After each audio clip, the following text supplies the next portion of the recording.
안녕하세요. 청년 설훈입니다. 감사합니다.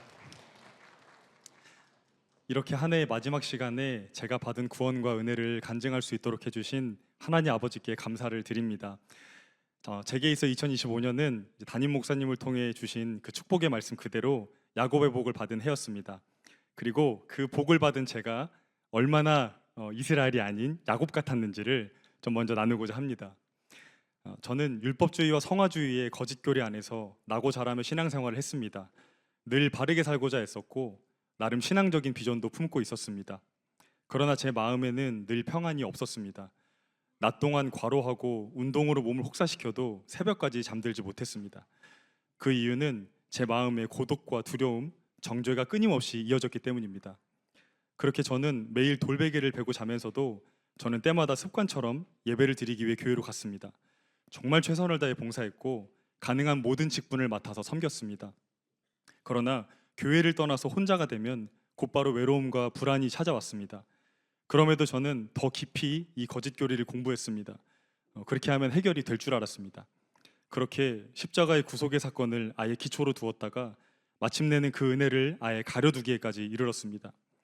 더 나아가 앞에 선자가 되어 중고등부 학생들과 청년들을 막다른 길로 내몰았습니다.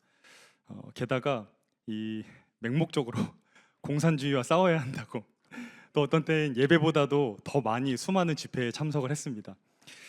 여기까지만 봐도 지독했네요, 그렇죠?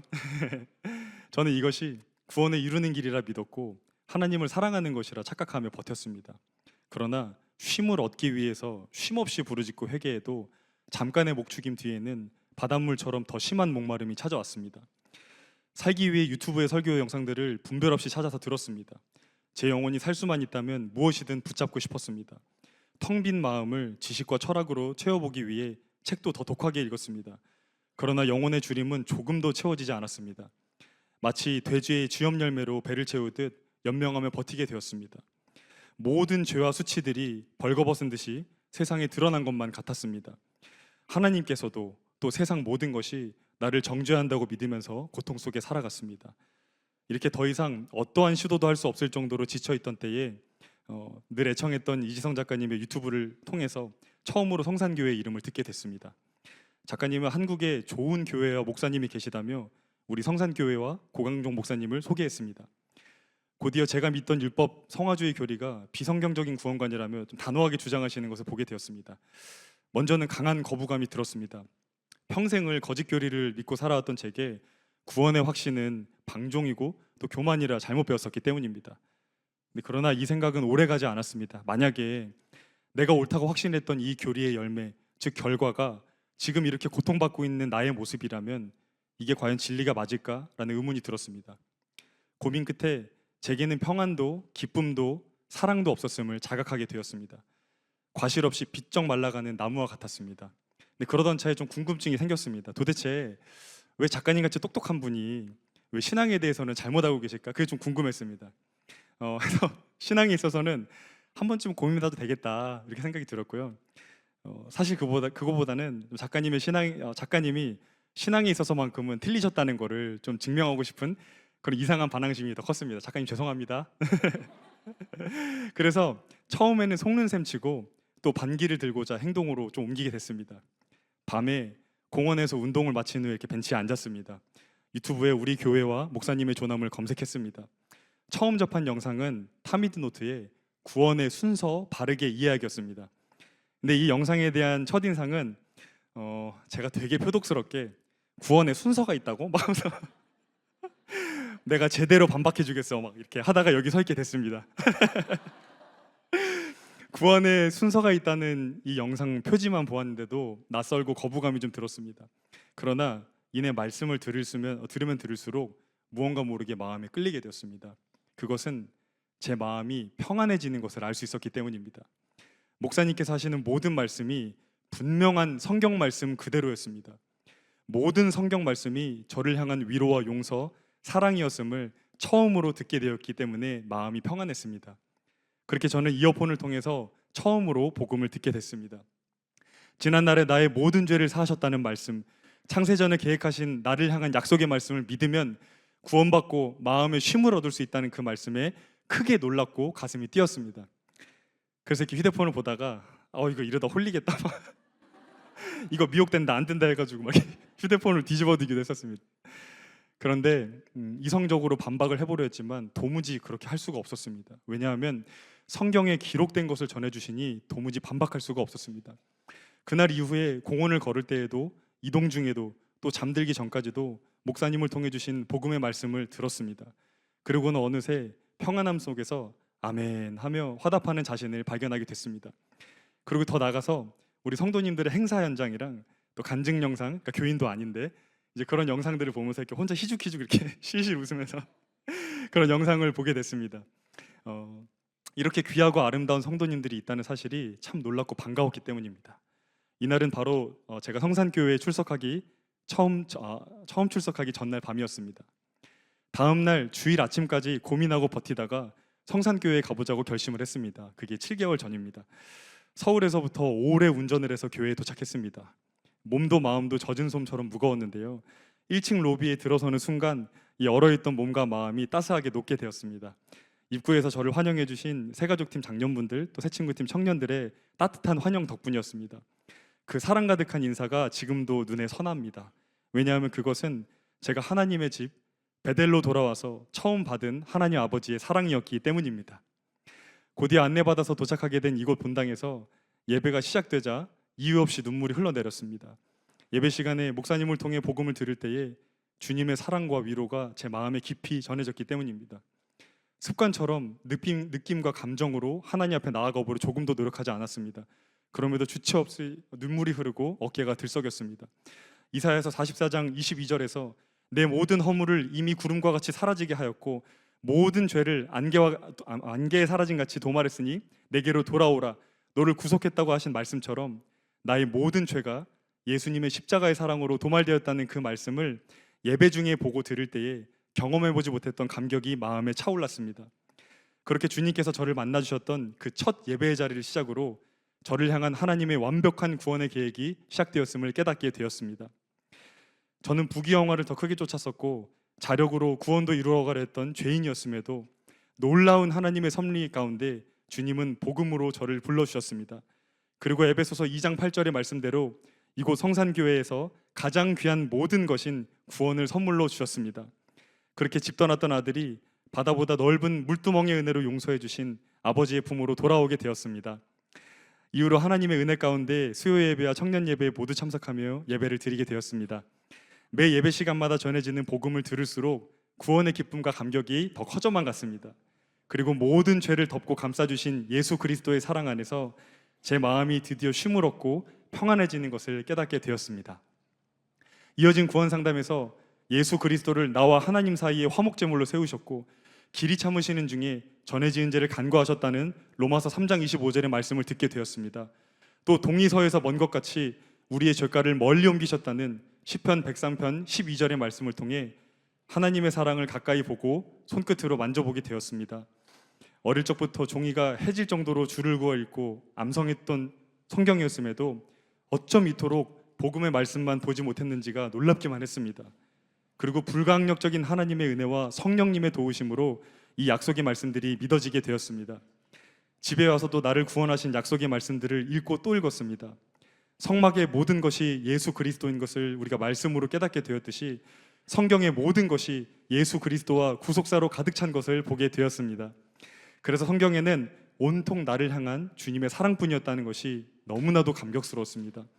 히브리서 10장 17절의 말씀과 같이 나의 모든 죄와 불법을 다시 기억지 아니하리라 하신 말씀을 읽을 때는 나의 죄가 클수록 더 큰 은혜로 덮으시는 주님의 사랑 앞에 엎드릴 수밖에 없었습니다.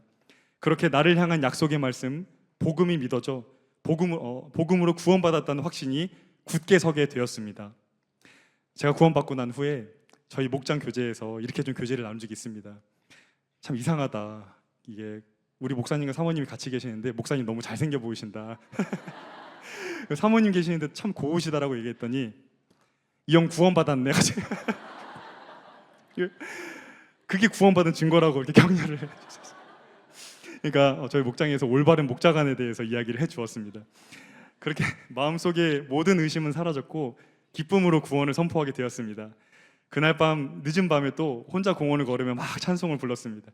이렇게 시커먼 모자 눌러쓰고 내용은 은총이 보를 막 이렇게 찬양을 부르는데 이게 제 주위로만 피해가더라고 사람들이 이렇게 막. 또 낮에는 공원에서 이렇게 그네 앉아가지고 막 이렇게 나 같은 죄인 살리신 막 찬송 부르고 있으면 이렇게 애기들이 엄마한테 가더라고요. 이렇게 이게 맞는 건지 모르겠습니다만 중요한 것은 제 눈에는 오직 구속하신 주님만 보였다는 것입니다. 이렇게 마무리하겠습니다. 지나가는 모든 사람들에게 예수 그리스도를 믿고 구원받으라고 전하고픈 마음으로 가득했습니다. 비로소 주님의 십자가의 사랑과 제가 분명한 관계가 있게 되었음을 깨닫게 되었습니다. 비로소 이 복음이 전부이고 모든 것임을 깨닫게 되었습니다. 저를 돌아보아 주신 주님의 은혜와 사랑으로 후회뿐이었던 인생의 굴레와 거짓교리라는 기가 막힌 웅덩이에서 빠져나가게 되었습니다. 이 은혜 가운데 다가올 2026년에는 성소 안에서 일꾼으로 섬길 수 있는 영광까지도 허락해 주셨습니다. 게다가 제가 하나님을 예배하고 이 맡겨주신 섬김을 감당할 때에 주님께서 나의 모든 일을 책임지신다는 것도 경험하게 해주셨습니다. 물론 제가 예배 자리에 있는 동안 제 직장의 경쟁자들은 야근을 하고 또 회식 자리에서 예쁨을 받고 있었기 때문에 좀 마음이 쫓겼던 때도 있습니다. 그러나 이제는 창세기 39장 21절의 말씀과 같이 요셉과 함께 하셨던 하나님께서 저와 함께 해주심을 믿게 되었습니다. 지혜를 넘치도록 부어주셨고 사람과 환경을 바꾸어 버리시는 하나님의 주권을 경외하게 되었습니다. 도무지 제 노력과 의지로는 오랜 시간을 노력해도 불가능했을 일들을 하나님께서 인자를 더하사 완벽하게 처리할 수 있도록 은혜를 주셨습니다. 그렇게 쏟아 부어주시는 하나님의 사랑 안에서 대표님과 상사에게도 사랑받으며 예배의 자리로 갈 수 있도록 은총을 내려주셨습니다. 더 나아가서도 직장에서도 십자가의 구속의 은혜가 늘 기억나게 해주셨고 삶 속에서도 그리스도를 만나게 해주셨습니다. 복음을 전하기 위해 맡겨준 업무들을 예배하듯 최선을 다할 수 있는 그리스도인으로 살아가게 해주셨습니다. 끝으로 가정까지도 회복되게 하셨습니다. 예수님의 십자가의 구속의 사랑이 차고 넘쳐서 가정으로 흘러가게 하신 은혜입니다. 이전에 저는 늘 지쳐 있었습니다. 가정을 섬기는 것도 마음을 전하는 것도 모두 책임감에서 비롯된 것이었습니다. 또 이전에 저는 단지 가족들이 죄를 철저하게 회개하고 심판받지 않기만을 바랐습니다. 그러나 그것은 가족이 복음을 듣고 구원받기를 바라는 영혼구령의 사랑이 제 안에 없었음을 깨닫게 되었습니다. 그러나 하나님의 은혜로 예수 그리스도의 십자가의 사랑 안에서 저는 비로소 사랑할 힘을 얻게 되었습니다. 이렇게 운전대를 붙잡으면 문득 부모님이 보고 싶어졌고요. 그리고 감사한 마음이 들어서 자주 전화를 드리게 됐습니다. 안부를 물으면서 자꾸 소소한 이야기를 나누면서 함께 웃을 수 있게 되었습니다. 또 얼마 전에 저희 누나가 아들, 그러니까 제 조카를 출산하게 됐는데요. 격려와 축복의 말을 전하고 싶어서 자주 전화를 걸게 되었습니다. 여러분 잘 아시듯 남미끼리는 그러는 게 아닌데 제가 하나님의 은혜로 그렇게 하게 되었습니다. 누나가 먹고 싶어하는 과일을 사서 찾아가게 되고 또 도울 것이 있는지 자주 묻게 됐습니다. 또 내가 잘되고 사랑받을 때에 혹시 아프고 징계받는 가족과 지체가 있지는 않은지 돌아볼 수 있는 은혜를 말씀을 통해 깨닫게 해주신 것도 너무 감사했습니다. 이처럼 가족에게 사랑을 전하는 모든 순간이 전처럼 애쓰지 않아도 자연스럽게 되어지는 것이 참으로 놀라웠습니다. 그래서 가족들은 제가 성산교회에서 복음으로 구원받은 이후에 날이 갈수록 밝아지고 평안해지는 제 모습을 보게 되었습니다. 그리고 제 모습을 보면서 하나님께 더욱 감사 기도를 드리게 되었다는 말을 전해 듣게 되었습니다. 그리고 제가 구원받고 얼마나 행복한지를 막 자랑하면서 복음을 전할 때면 가족들은 아멘으로 화답하게 되었습니다. 그래서 다가올 라마나얏을 더욱 전심으로 준비하고 가족들을 꼭 초청하기로 소망하게 되었습니다. 이처럼 그리스도의 사랑으로 가정이 회복되어져가는 모습을 볼 수 있었습니다. 복음의 능력을 보게 하신 주님께 감사를 올려드립니다. 이처럼 2025년은 야곱의 복을 풍성히 받아 누린 인생에서 최고로 행복했던 해입니다. 이곳 성산교회에서 베델 성산교회에서 구원의 사닥다리이신 예수 그리스도를 만났습니다. 화목제물이 되어주신 예수 그리스도로 인해 하나님과의 관계가 회복되었습니다. 이 회복된 관계 아래에서 하나님을 원망했던 제가 이제는 이렇게 고백하게 되었습니다. 우리 하나님 아빠는 아들에게 늘 좋은 것을 주고 싶어 하십니다. 그리고 나보다 내가 더 행복하기를 바라시는 분이 우리 하나님 아빠라고 고백하게 되었습니다. 지금도 마치 성탄절에 이렇게 부모님들께서 앞에 나와서 사랑하는 자녀들을 찍으셨잖아요. 우리 주님께서 지금 저를 그렇게 보고 계시는 줄로 믿습니다. 늘 하나님을 두려워했던 제가 이제는 누구를 만나더라도 자신 있게 자랑합니다. 우리 하나님은 선하십니다. 우리 하나님 아버지는 좋으신 하나님이십니다. 이제는 자식으로서 오늘 이 간증을 통해 아버지의 마음을 작게나마 알아드리는 것으로 보답할 수 있게 해주신 은혜에 깊이 감사를 드립니다. 내일을 기대해 보지 못했던 제가 이제는 이렇게 고백을 합니다. 오늘까지 인도하신 에베네셀의 하나님께서 다음 해에는 야곱의 복을 뛰어넘어 요셉의 복을 넘치도록 주실 것을 기대합니다.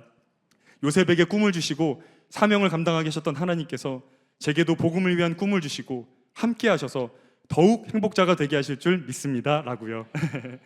요셉처럼 복음을 위해 창대하게 써주실 것을 확신하며 이 구원 간증을 마치겠습니다. 하나님께 모든 영광 올려드립니다. 감사합니다.